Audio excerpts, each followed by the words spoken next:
All right, so I'm gonna do a combo question. How often should you increase your weight amounts? And then I'm gonna throw in going to exhaustion. What are the benefits of that, and how often should you do that? Yeah, yeah. So training to failure, training to exhaustion. So I think you should do that more often than people probably do. Um, Muscle growth happens from mechanical tension being on this specific muscle you want to grow. And you have to put more force into that muscle to create that. So you should train to failure.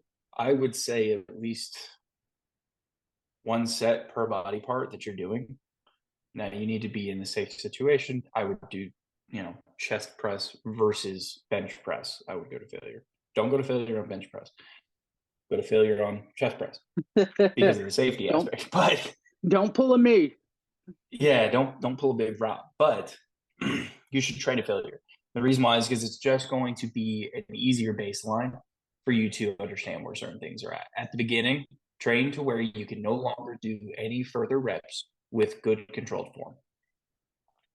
The tempo for that is typically you want to have a under control eccentric, which is lowering of the weight, and then an under control but explosive concentric phase. So if you were to do a bench press in this circumstance or chest press, eccentric is when you're lowering the weight back into your body.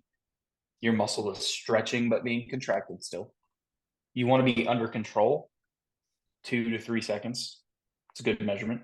And then explode through the rep, but you still want to explode under control. You got to train to failure because if you don't, you're just not creating the maximum benefit for hypertrophy that you're trying to get.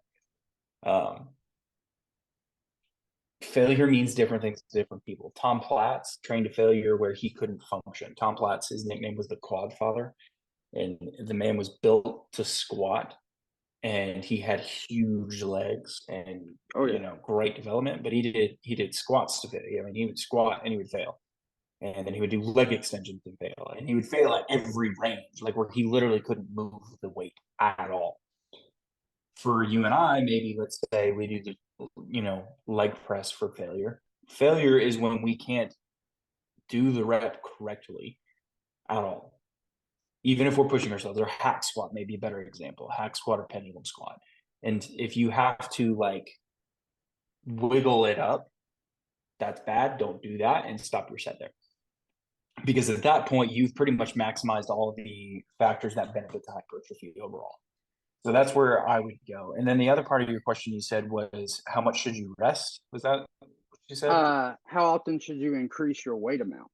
How often should you increase your weight? So you should increase your weight whenever you can within reason, right? So I go through conjugate periodization, which means trying to raise all aspects of athleticism or strength at the same time. That is the simple explanation.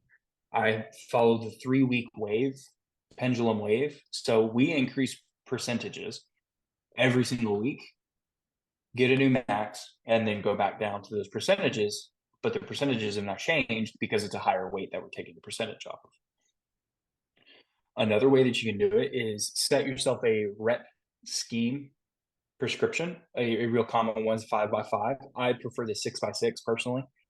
So if you're going to do the 6x6, count how many reps you get. Try to do weight that you have to challenge yourself to get all 6 reps. Right. So let's take. I like the personally. I like decline pressing. Yeah, I Mm-hmm. feel it. Excuse me. I feel decline a lot better. I like it. It works really well for me. So let's say decline bench press is my accessory lift that I'm doing today. So I'm going to decline and I'm going to set 6x6, but I'm going to choose a weight that's a challenge. So if I get 6 reps the first 3 sets, awesome. Let's say I only get 4 in the next 3 sets. Well, then that means I got what, 6, 12, 18, and then another 12. So I got 30 total reps out of the 36 prescribed. Well, then I'm not going to increase my weight yet. But let's say I got all 6 sets and I got all 6 reps. Well, then I'm going to add some weight, but I'm not going to go crazy. I'm going to add 5 pounds to that. The reason why, and Louis Simmons, rest in peace, I love that man. I think he had said that Kenny Patterson and George Halbert were two of his best bench pressers, and they would walk around carrying a 2.5 pound plate, and they call it the plan. If you just increase by 5 pounds whenever you can and have that opportunity, you're always going to be able to make progress over time. And that way you can always increase things. Now, again, there becomes nuance with tempos and how your rest periods and things of that nature. But overall, increase every chance that you can, but only increase by 5 pounds total. Don't try to go kill yourself. Just take your time. Because again, Rob, you're what, 29 right now? I Or will about be to in be? June. So you're going to be 29 years old. You want to do this when you're 59 and 69, right? So Not really, don't but I rush have to. into I'll it. be honest. You know, well, yeah, yeah. You know what I mean? But you don't want to rush into it and do so much weight that you hurt yourself or you can't actually be successful with it. So just take your time. So progress every chance you get, but you don't have to make giant leaps and bounds. You can take small steps.